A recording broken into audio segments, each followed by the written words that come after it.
네, 안녕하세요.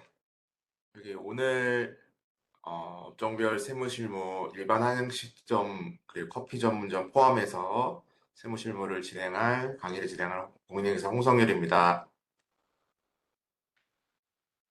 네, 이렇게 바쁘신 와중에 이렇게 강의를 들으러 오셔가지고 정말 감사드립니다. 오늘 강의가 여러분들이 원하시는 좀 세무적인 포인트를 좀 많이 좀 도움이 되고 많은 것을 좀 얻어가실 수 있으면은 좋을 것 같다는 생각이 듭니다. 네, 그러면은 자, 1교시부터 시작을 하겠습니다. 네, 우선 전체 강의 목차를 좀 설명을 드릴 건데요. 어, 저희 이제 외식업 1교시는 이제 외식업 세무의 기초와 업종별 특징을 말씀드릴 겁니다. 이제 창업 시 반드시 알아야 될 이제 세무 기초 지식뿐 아니라 이제 한식업과 이제 커피 전문점이 다른 점이 좀 있어요. 이게 이제 좀 그 업에 따라서 다른 건데 그거에 대해서 이제 결정적 차이 이런 거를 좀 말씀을 드리고 2교시에는 이제 부가세 심화, 학습 및 종소세에 대해서 간단히 말씀을 드립니다. 부가세에 관련된 거는 이제 의제 매입세 공제로 얘기를 드릴 거고요. 그리고 이제 다음 이제 종소세에서 이제 보통 이제 놓치기 쉬운 부분에 대해서만 좀 얘기를 드릴 예정입니다. 다음에 이제 세 번째 파트는요. 외식업 인건비 및 노무 리스크 관리인데요. 이제 사장님들께서 이제 상당히 이제 머리 아파하시는 것 중에 하나가 인건비 및 노무이시더라고요. 네, 이 부분이 좀 되게 어떻게 보면 쉬운데 그걸 살짝 놓치면 세무적으로도 문제가 있지만은 이제 과태료가 좀 많이 부과되는 그런 상황이에요. 되게 간단한데 그거 안 하면 과태료가 좀 억울할 정도로 부과가 됩니다. 네, 그래서 여기서 설명을 드리고요. 다음에 이제 특별 세션으로 네 번째를 만들었는데요. 이건 이제 요새 이제 많이 이제 카페를 창업을 하시잖아요. 그래서 카페 창업에 대해서 좀 특화해서 조금 더 말씀을 드릴 예정입니다. 그래서 여기서 이제 핵심 중에 하나는 이제 부가세 조기 환급 전략입니다. 다음으로 이제 청년 이제 나이가 되시는 분들은 이제 또 굉장히 이제 큰 부분으로 혜택이 있는데요. 이게 바로 청년 창업 감면입니다. 거기에 대해서도 이제 간단히 말씀을 드리고요. 이거를 이제 정말 이제 이것도 진짜 놓치면 너무 아깝거든요. 그래서 그것을 놓치지 않게 주의점과 이제 혜택을 어떻게 하면 받을 수 있는지 그리고 업종에 대해서도 설명을 드릴 예정입니다. 다음은 이제 마지막으로는 체크리스트를 제가 만들어서 이제 보내드린 거를 이제 설명을 드릴 겁니다. 네, 이렇게 해서 오늘 강의가 이루어지겠습니다. 자, 다음 이제 1장 설명드리기 시작하겠습니다. 이제 외식업 세무의 첫 단추, 창업과 부가가치세 완벽 정복. 이제 맛으로도 승부를 해야 되지만 세금으로 새는 돈도 막아야 합니다. 많은 사장님들께서 굉장히 이제 영업적으로는 노력을 많이 하세요. 이제 막 어떻게 하면 조금 더 맛있게 되지 않을까, 뭐 이것도 해보고 저것도 해보고, 뭐 마케팅도 잘 해보고, 굉장히 노력을 많이 하세요. 근데 이제 그렇게 노력을 하셨으면은 뭔가 이제 소정의 이익도 많이 발생을 시키고 본인들께서 많이 가져가시면 좋은데, 이 세금 관리에 좀 실수가 있으면은 좀 돈이 진짜 많이 새거든요. 그런 것 중에 하나가 이제 뭐 부가가치세 같은 경우에 좀 어떤 식으로 처리를 해야 되는지, 그리고 이제 종소세 같은 경우 어떻게 처리해야 되는지, 그리고 기타 이제 4대보험, 특히 이제 종업원들을 어떻게 해야 되는지에 대해서 제대로 하지 못할 경우에 너무 많은 과태료 그리고 뭐 무신고 가산세 뭐 이런 거를 너무 많이 맞으시더라고요.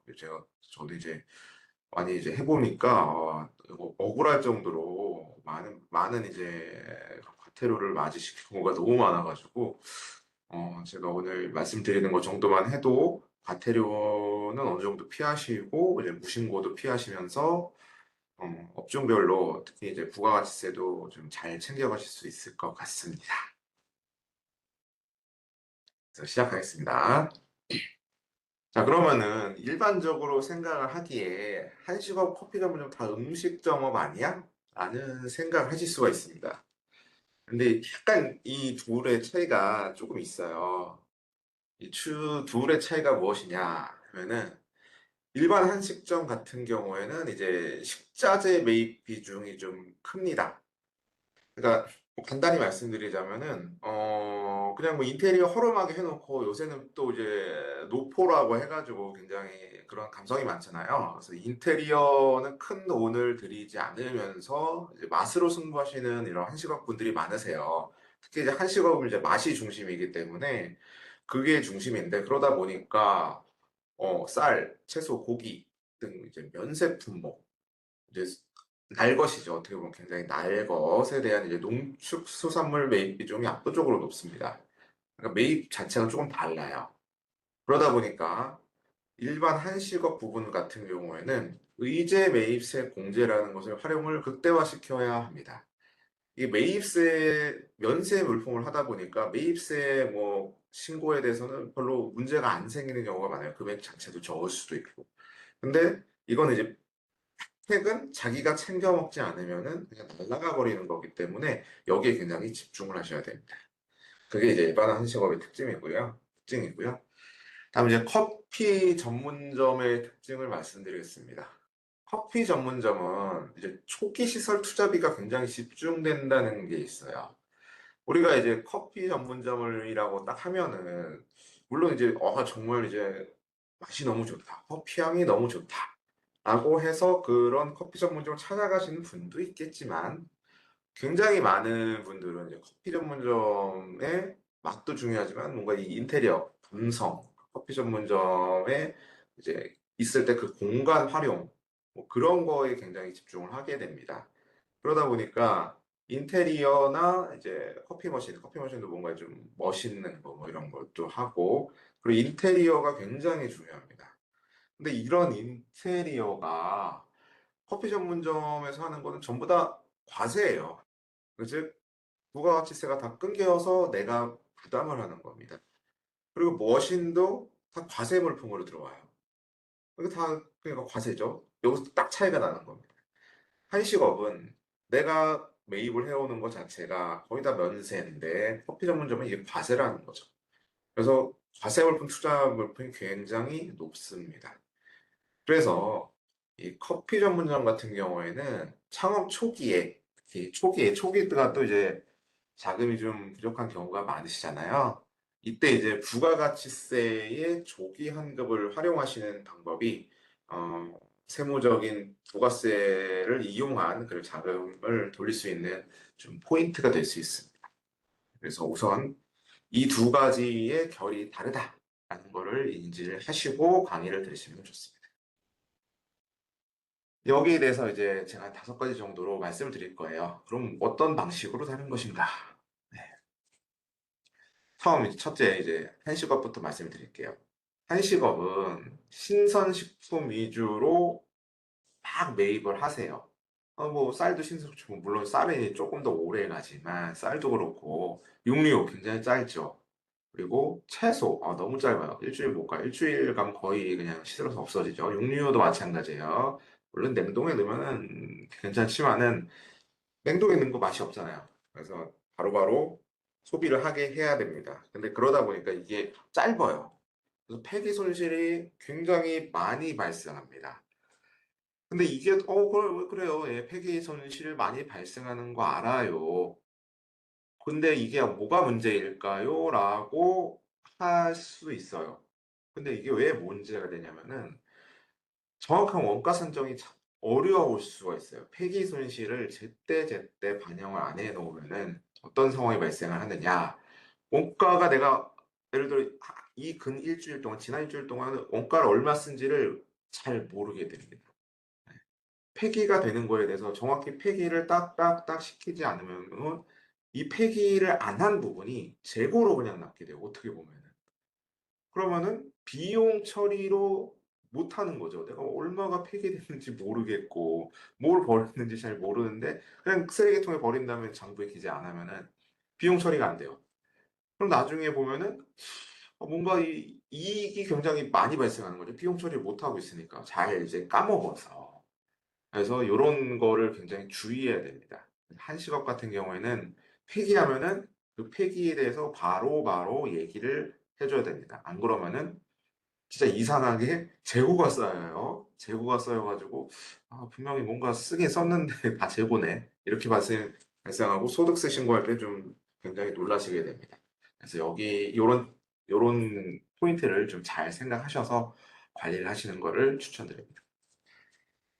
다음 이제 커피 전문점인데요. 커피 전문점은 상대적으로 쉬워요. 왜냐? 커피 전문점은 썩는 게 크게 없거든요. 그래서 보통 상온에서 다 할 수 있고 아니면 그냥 냉동으로 그냥 보관했다가 내가 필요할 때 써도 뭐 문제가 없어요. 원두 잘 안 썩죠. 시럽, 파우더 이런 거 썩을 게 거의 없어요. 그리고 이제 다 떨어지면은 눈으로 딱딱 보이기 때문에 굉장히 그냥 바로바로 이제 사고 하기 때문에 보관 자체가 용이해요.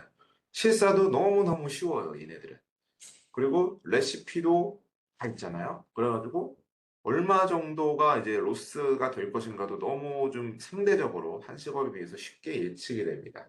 그러다 보니까 원가 자체가 굉장히 정교하게 들어가요. 그래서 상대적으로 한식업에 비해서 내가 비용을 인식 못할 확률이 떨어지죠. 그러다 보니까 원가율 자체가 정교하게 나오고 경영하기에는 조금 더 쉽다. 이쪽이. 관리 쪽의 측면에서 봤을 때는. 그런 차이가 있습니다. 이런 물간의 차이가 있다는 거. 첫 번째 말씀드리고요. 두 번째는 시설 투자와 부가세 환급의 좀 결이 다릅니다. 네, 어떤 식으로 다른지 말씀을 드릴게요.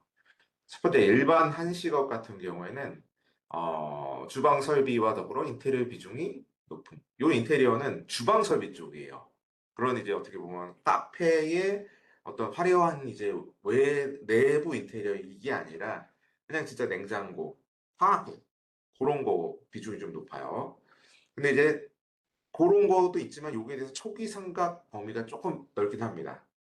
그리고 이 인테리어 공사를 했을 때 세금 계산서 수치를 잘 해놓은 것도 필요해요. 네. 근데 요런 거에 대비해서, 그러니까 당연히 커피 전문점도 인테리어 비중이 높아요. 그런데 커피 전문점은 더 비싼 고가의 장비가 있어요. 그 냉장고보다 훨씬 비싼 머신, 뭐 그라인더, 제빙기 뭐 이런 거 하면은 머신 같은 경우에 너무너무 비싼 것도 많고 근데 이런 거는 갖다 어디다 팔기도 좋긴 하죠. 그래서 향후 중고 처분도 상대적으로 용이합니다. 그래서 약간 이런 차이가 있긴 한데 대신 이제 커피 전문점은 그러면은 여기는 내가 고가 장비 엄청 비싼 거 산 다음에 나중에 폐업해도 그럼 크게 문제가 없겠네요라고 할 수도 있는데 약간 이제 여기에서는 이제 잔존재와 부가세 리스크가 또 발생을 하죠. 이거는 제가 예전에 이제 3개월 전에 강의했었던 이제 폐업 관련인데요. 잔존재와 이제 이런 이제 큰 이제 뭐 커피 머신 같은 걸 팔았다 그러면은 여기에 대해서 부가치세를 내야 됩니다. 그래서 간주 공급 이슈가 좀 커진다. 근데 일반 하시오 같은 경우에는 약간 좀, 예, 좀 더 싸고 이런 커피 전문점 같은 경우는 좀 높다. 고가 장비다. 그래서 조금 이런 게 시설 투자 입장에서 약간 다릅니다. 다음 이제 세 번째는 이제 인건비 구조와 4대 보험의 디테일에서 조금 달라요. 네. 이제 한식업을 해보셨던 분들은 좀 아실 거예요. 아시거나 이제 계획하신 분들은 누구누구를 뽑아야겠다. 이런 생각이 들 겁니다. 그럼 이제 누구를 뽑아야 되느냐? 우선 본인 사장님께서 음식을 잘 못하신다고 하면은 주방장을 뽑아야 돼요. 주방장. 비싸요. 요새 보면은 중방장 이제 저도 이제 좀 이제 보니까 주방장분들 굉장히 비싸시더라고요. 이제 이 고임금이에요. 참모 그리고 어떻게 보면 약간 이제 이런 분들도 오 깜짝 놀랐어요. 되게 좀 이렇게 임금이 비싸시더라고요. 그리고 이분들은 정규직이어야 돼요. 주방장분이 정규직이 아니실 경우에는 뭐 안 돌아가죠. 업장 자체가. 네. 참모분들도 그렇고. 그래서 이런 분들이 비중이 높다. 그래서 고정적인 그런 인력 구조가 세팅이 되어야 한다. 그러다 보니까 뭐가 되느냐? 사장님께서 내가 폐업을 하지 않는 이상은 이분들이 웬만하면 오래 가는 경우도 많이 생긴다는 거예요. 그러니까 물론 이제 중간에 아 나는 뭐 다른 데로 옮길래요 하면서 뭐 금방 나가시는 분들도 있겠죠. 근데 이제 그렇지 않다 보니까 주방장님들 뭐 웬만하면 오시면 뭐 최소 1년 이상은 다 있으시잖아요. 너무 안 맞지만 하면. 그러다 보니까 퇴직금이라는 거를 반드시 관리해야 됩니다. 퇴직금을 추계를 관리를 안 해 놓으시면은 나중에 이제 이분들이 뭐 2년, 3년 지났을 때 나가신다 하면은 한 번에 타격이 와요. 한 번에 이제 좀 최소 이제 수백만 원, 뭐 많게는 천만 원대로 타격이 오기 때문에 이에 대한 관리가 필수적입니다. 물론 이제 관리라는 게 제일 좋은 거는 뭐 그 관련 이제 퇴직금을 돈을 떼어 가지고 다른 곳에 좀 예치를 해서 언제나 이제 뺄 수 있게 좀 하는 게 좋은데 예, 뭐 그렇게까지 하시면은 굉장히 좋은 거고요. 베스트고요. 어쨌든 이분들의 퇴직금이 나간다라는 거를 굉장히 인식하시고 경영을 하셔야 돼요. 다음 이제 4대 보험 부담이 매월 크게 작용을 해요. 이게 상당히 크죠. 4대 보험 부담이. 네 개를 다 합치면은 이 사장님 부담분도 너무나 커져요. 근데 이분들은 정규직이기 때문에 반드시 들어줘야 돼요. 이분들 뒤에도 이제 나중에 제가 설명할 텐데 이분들 이제 정규직으로 계약을 했는데 안 들었다? 그러면은 잘못하면 이제 사장님들께서 대표님들께서 이 뭐냐 근로자분들 요 주방장분이 원래 내셔야 되는 분까지 미리미리 다 추징을 해가지고 먼저 내셔야 되는 경우가 생길 수가 있어요. 그래서 이거는 반드시 내야 되는데 이게 또 고정비로 굉장히 크게 작용을 하죠. 그래서 고용을 하실 때 이 부분도 반드시 생각하셔야 됩니다. 내가 나 고용할 때 월 300 주기로 했어. 라고 이제 월 300이라고 딱 냈는데 생각해 보니까 이게 4대 보험이 더 들어가니까 300이 당연히 넘어가요. 그 이제 부담을 매달 하셔야 될 게. 그래서 이게 어마어마하게 크게 작용을 하는 거를 인식을 하시고 인력을 쓰셔야 됩니다. 이런 특징이 있다 해시거든. 그다음 이제 커피 전문점은 말씀을 드리자면은 약간 단시간 근로자 위주예요. 그래서 파트타임 알바 위주의 초단 시간 근로자를 많이 고용하시는 그런 패턴이 나오시더라고요. 근데 그 이유는 더 잘 아실 수도 있겠는데 우선 이제 커피 전문점에서 커피를 타는 그런 업무 자체가 그렇게 숙련도가 높진 않아요. 레시피대로만 그냥 들어가면 되기 때문에 어떻게 고액의 그런 고임금 정규직이 약간 좀 상대적으로 덜 필요하다. 네, 그런 특징이 있습니다. 그래서 그런 특징이 하나. 두 번째, 그런 분들이 이제 약간 좀 이제 여기 사업을 해보신 분은 알겠지만 굉장히 이동이 잦아요. 이동이 굉장히 잦아가지고 이번 주까지만 나올래요. 뭐, 한 달 정도만 나올 수 있습니다. 뭐 이런 분들 되게 많고요. 뭐 알바 추노라고 하죠. 그래서 알바들께서 굉장히 이제 많이 도망가는 경우도 너무 많아요. 이분들이.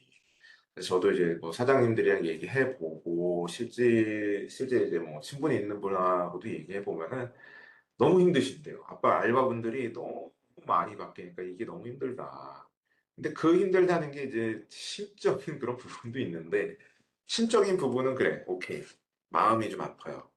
근데 두 번째는 이런 분들이 너무 많으니까 세금과 사대보험이 너무 복잡하게 되는 거예요. 그래서 이분들에 대해서 이제 근로시간을 챙긴 다음에 주휴시간을 줄지 말지 뭐 사대보험을 들지 말지 이게 너무나 많이 바뀌는 거예요. 시간을 시간당으로 계산해야 돼요.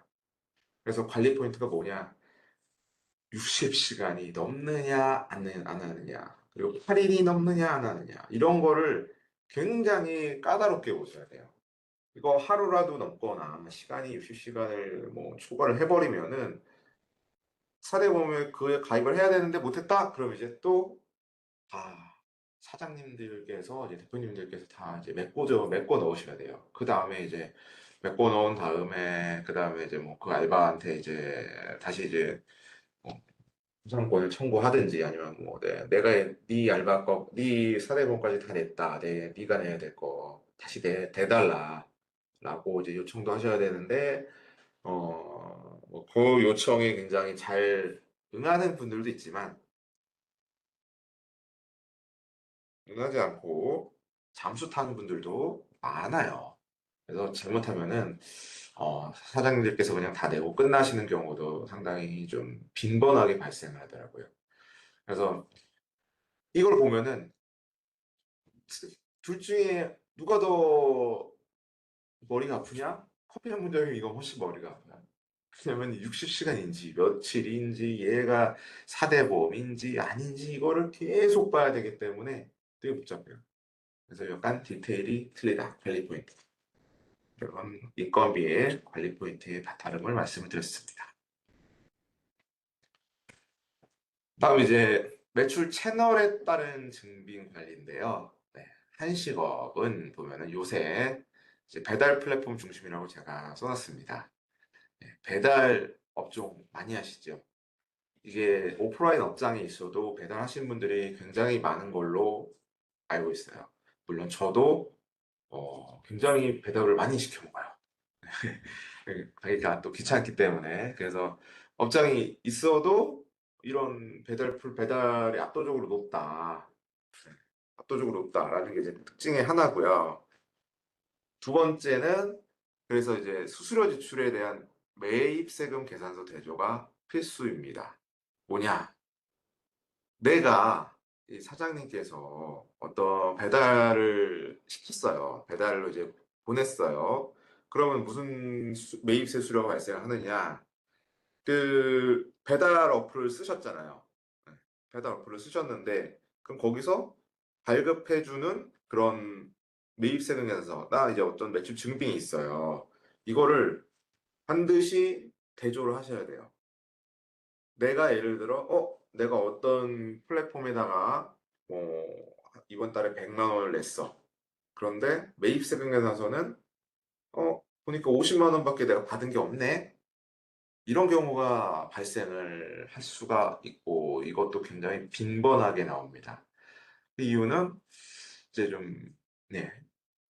또 이거 뒤에서 가서 또 설명을 드리겠지만 플랫폼의 성격 때문에 그래요. 그래서 요 성격이 다르기 때문에 똑같은 배달로 이제 매출이 나오더라도 수수료에 대한 증빙을 별도로 챙기실 일이 발생을 한다라는 얘기를 드립니다. 그래서 수수료 지출액에 대해서 매입세금계산서 대조를 반드시 하셔야 된다. 그래서 이렇게 해서 배출을 했어요. 근데 이제 다음 이제 매출이 이제 배달로 매출을 했죠. 근데 사장님들도 모르게 배달 매출을 누락할 수가 있어요. 근데 누락하면은 모르겠어요라고 하거나 뭐 담당하시는 세무대리인한테 이 매출에 대해서 잘 안 주실 경우에 국세청은 이제 또 여기에 대해서 알게 될 수가 있죠. 교차 검증을 하게 된. 네. 그런 경우가 생기면 이제 매출 누락이 되면서 네, 커다란 일이 발생하게 됩니다.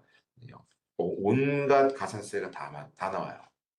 매출 누락되면은 매출세금 계산서, 불성실 가산세, 비발급, 뭐 지연 가산세, 나중에 이제 종소 때는 매출 누락에 해가지고 종합소득세 이제 불성실 가산세, 어마어마하게 많은 신고 불성실 가산세, 미납 가산세 너무나 많은 게 붙입니다. 그래서 반드시 매출 누락 안 하시게 배달 매출 누락 조심하셔야 됩니다. 그리고 매입세금 계산서는 이제 본인들을 위해서 반드시 챙겨야 되는 네, 이런 게 있습니다. 그럼 이제 한식업은 배달 플랫폼이 중심이 되는데 네, 커피 전문점은 하나 이제 완전 다른 게 있어요. 기프티콘 중심 그리고 선불 카드가 있습니다. 네, 기프티콘 굉장히 많이 쓰죠. 네, 요새는 너무나 많이 쓰고 있어요. 서로 선물해주고 그러다 보니까 기프티콘 쓰고 해서 이거를 너무 많이 쓰고 있어요. 그런데 이 기프티콘 중심의 매출에 대해서는 이제 실제 사용 시점에 인식해야 된다는 거를 꼭 인식하셔야 됩니다. 어떤 이제 사장님들께서 기프티콘을 발급을 했을 때, 발급하고 돈이 들어오잖아요. 그때 매출을 잡으면 안 된다는 거예요.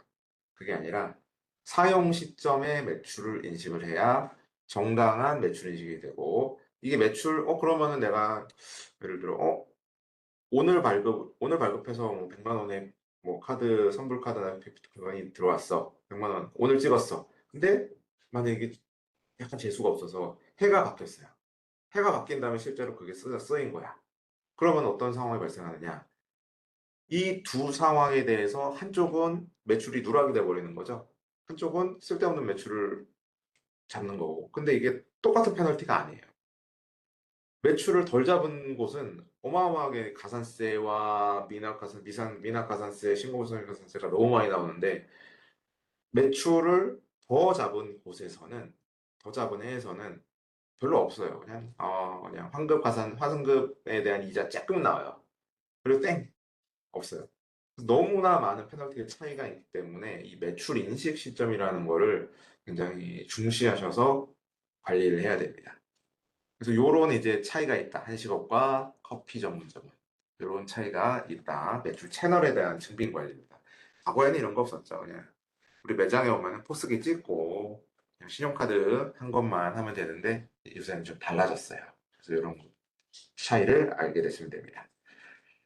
다음에 이제 폐업 시 권리금에 대한 양면성인데요. 일반 한식점에 대한 거는 이제 보통 이제 알고 계시는 그런 권리금이에요. 상권 및 시설에 대한 권리금 비중이 크게 차지하죠. 어떤 좋은 상권에 내가 1층에 폐업에 한식을 하고 있다가 사정에 의해서 폐업을 하고 넘겨야 돼. 그러면은 여기에 대해서 권리금을 예, 받거나 아니면은 내가 폐업하는 업장에 대해서 권리금을 내고 그 자리에 들어갈 수가 있죠. 그러면은 내가 그 업장에 대해서 권리금을 주고 들어왔어요. 그럼 이거는 상대방, 즉, 내가 권리금을 줘서 받은 사람은 소득이 되고 나는 비용 처리를 할 수가 있어요. 그래서 이 비용 처리를 할 수 있는데 요 기타 소득에 대한 세무 처리만 해놓으면 이걸 비용 처리를 정당하게 받을 수 있고, 그렇지 않으면은 그 비용 처리를 못 받아요.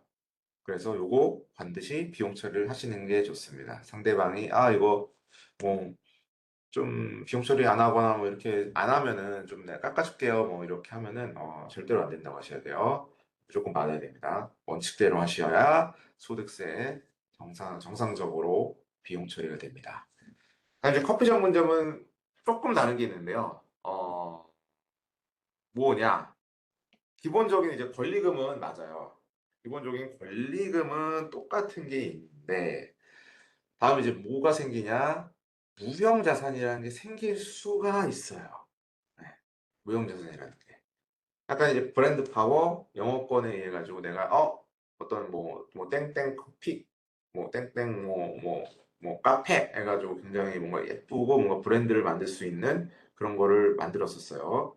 근데 이런 거를 내가 이제 누구한테 넘기는 상황이 됐을 때, 어, 얼마에 넘겨야 되냐 하면은 잘 모르실 수도 있어요. 얼마에 넘겨야 되냐. 그냥 뭐 감으로 넘기실 수도 있지만 어쨌든 그렇게 넘기는 타원 이런 거에 대해서는 이제 무형 자산이 될 수가 있습니다.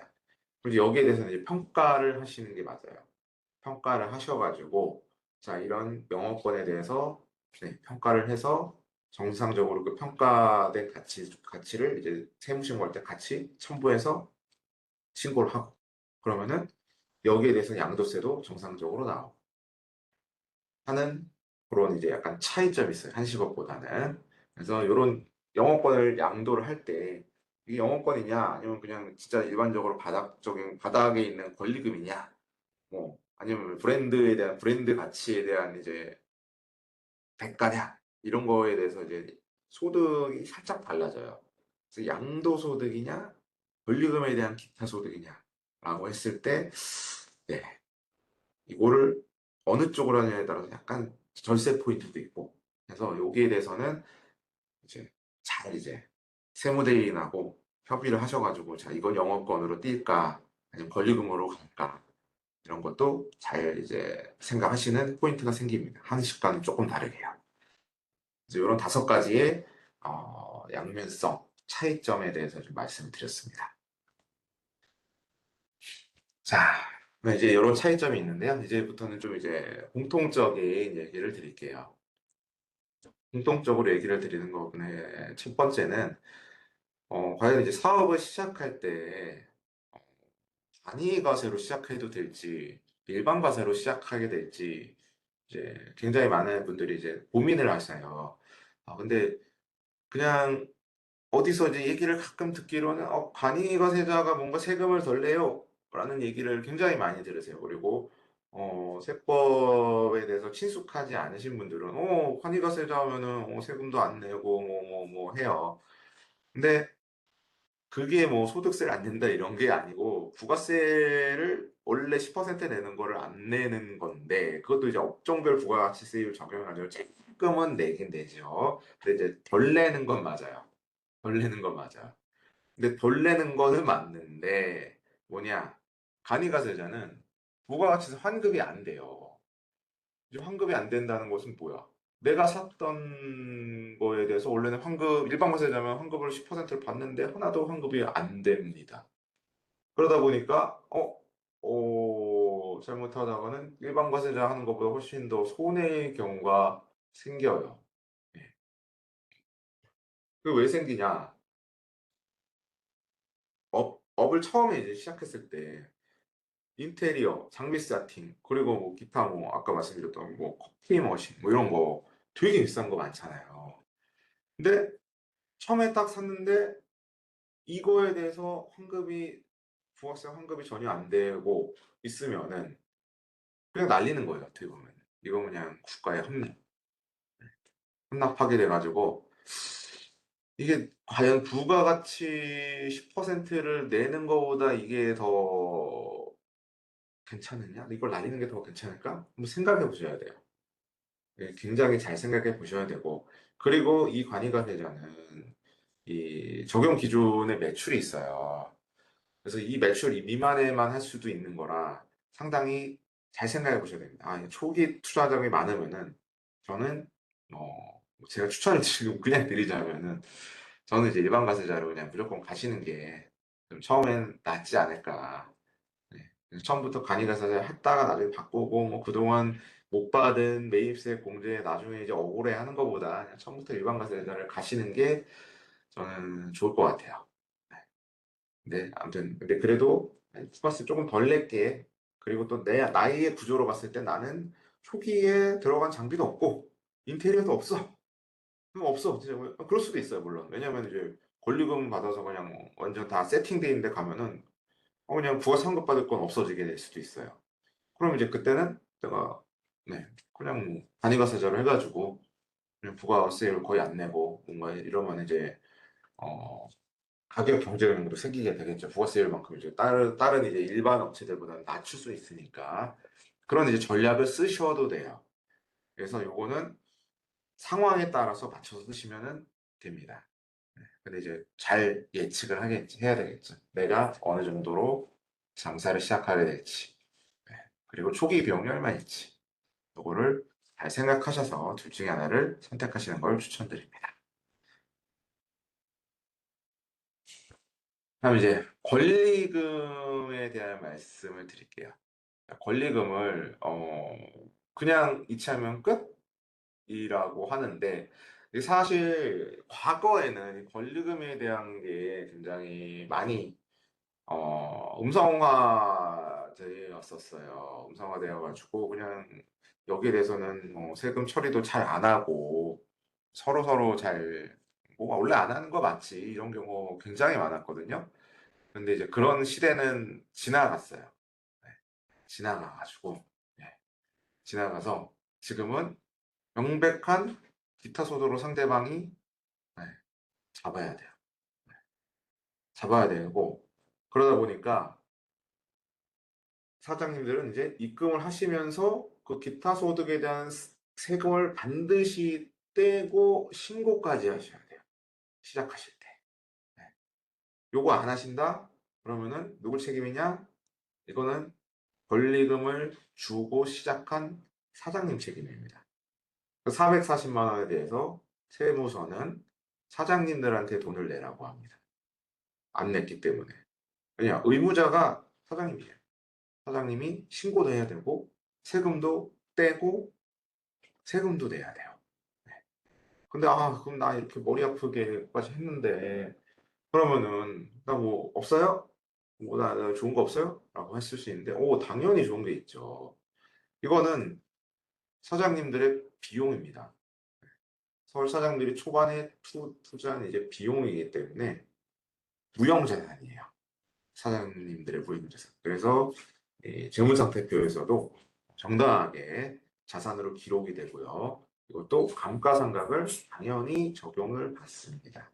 그래서 5천만 원에 대해서 합법적으로 5년간 딱딱딱딱 하면은 얼마예요? 1년에 1천만 원씩 종합소득세 비용이 쭉쭉 들어갑니다. 그러면은 세입 만약 굉장히 이제 장사가 잘 되면은 세금만 몇백만 원이 그냥 쫙쫙 줄어들어요. 세금만 줄어드냐? 아닙니다. 세금에다가 뭐야, 사대보험 같이 줄어들어요. 사장님 본인의 사대보험이 같이 줄어듭니다. 그래서 이 효과는 어마어마하다. 네.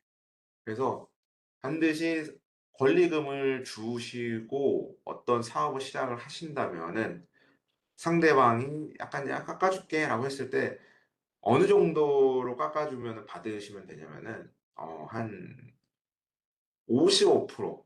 그러니까 예를 들어 상대방이 야 5천만 원에 팔게 하면은 2,500만 원만 내고 하면은 네 그나마 좀 날 수도 있는데 이것도 사실 안 돼요. 원래는 무조건 신고는 하셔야 되기 때문에.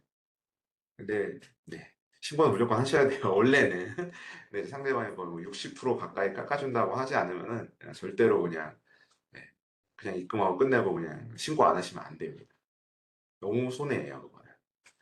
그래서 그럼 상대방은 그러면 60% 깎아줄 거냐? 아무도 안 그러겠죠. 네, 절대 안 그럽니다. 그래서 무조건 입금하시고 떼고 신고하시고 납부까지 하셔야 합법적으로 생각을 할 수 있습니다. 요거를 염두를 하시고 권리금을 지급하시고 계약서까지 다 쓰시면 됩니다. 그래서 창업 단계에서는 반드시 챙기자. 네. 이렇게 권리금을 이제 주시고 이제 업장을 이제 시작을 하시려고 하잖아요. 이제 인테리어도 하고 그리고 이제 비품도 사고 해야 됩니다.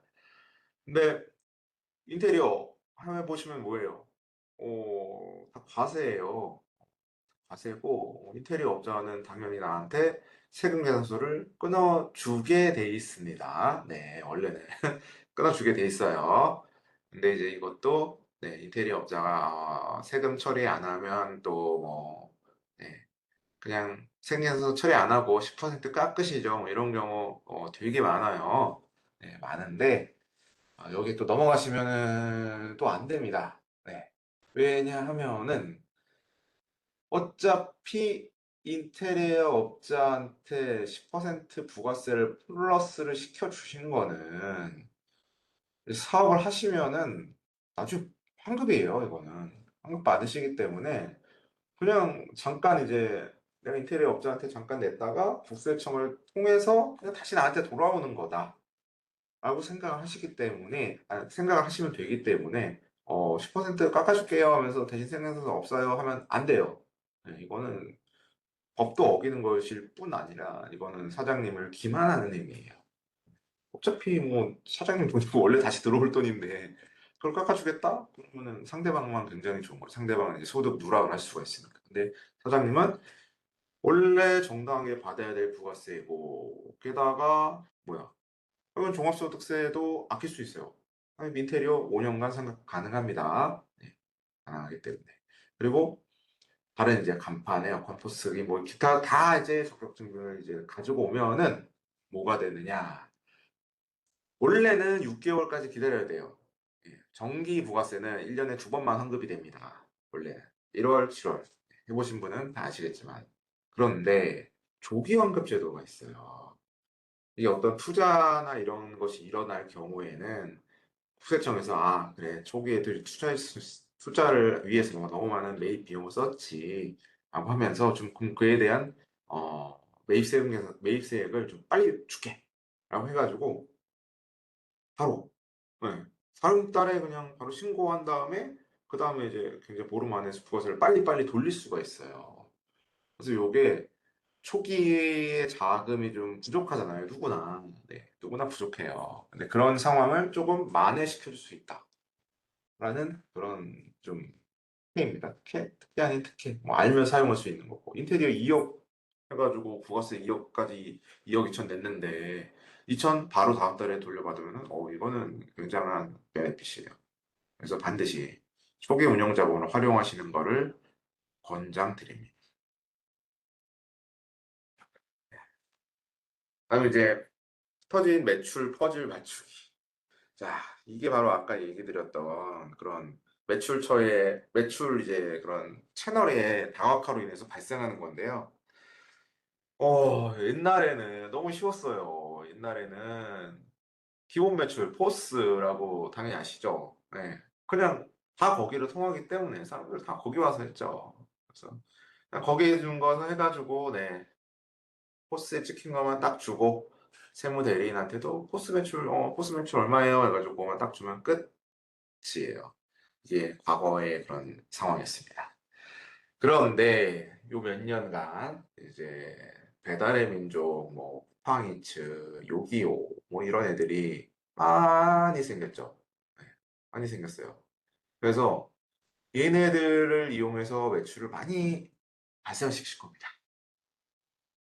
엄청나게 매출을 발생시킬 거예요. 그런데 얘네들은 자동으로 저희가 내역을 다 보내요. 자동으로. 네. 왜냐하면 얘네들도 어떻게 보면은 관리를 해야 되기 때문에. 게다가 얘네들은 대기업이잖아요. 대기업이기 때문에 굉장히 정교하게 전산으로 그냥 다 처리합니다. 그래서 매출이 어디가 얼마다 이거 다 보내요. 그러다 보니까 얘네 거 절대 누락하시면 안 돼요. 얘네 거 절대 누락하시면 안 되고, 뭐 누락도 웬만하면 안 하실 것 같긴 합니다. 왜냐, 얘네들은 세금 계산서를 잘 줘요. 사장님들한테. 때 되면 세금에서 쫙쫙쫙 발급해가지고 얼마요 다 나와요. 그래서 그나마 괜찮은데 혹시라도 과거에 타성에 젖으셔가지고 무슨 되지 않을까? 라고 생각을 하시면 절대로 안 됩니다. 네, 그래서 매출 누락은 어마어마한 가산세가 나오기 때문에 절대로 하시면 안 되고요. 다음 이제 간편 결제 쿠폰 뭐 이런 것도 어마어마하게 많아요. 카카오페이, 제로페이, 기프티콘 너무 많죠. 네. 굉장히 많아요. 그리고 할인되는 것도 많고, 네, 너무 많은데, 머리 아파하실 수가 있어요, 이 부분은. 이 부분은 진짜 이거 막 합쳐 열 몇 군데예요. 열 몇 군데 막 몇십 군데 될 수도 있어요. 무슨 페이, 기프트콘 뭐 해가지고. 근데, 자, 이 부분에 대해서 조금 힘드시겠지만 반드시 관리를 하신 다음에 대리인분들한테 전달을 해야 돼요.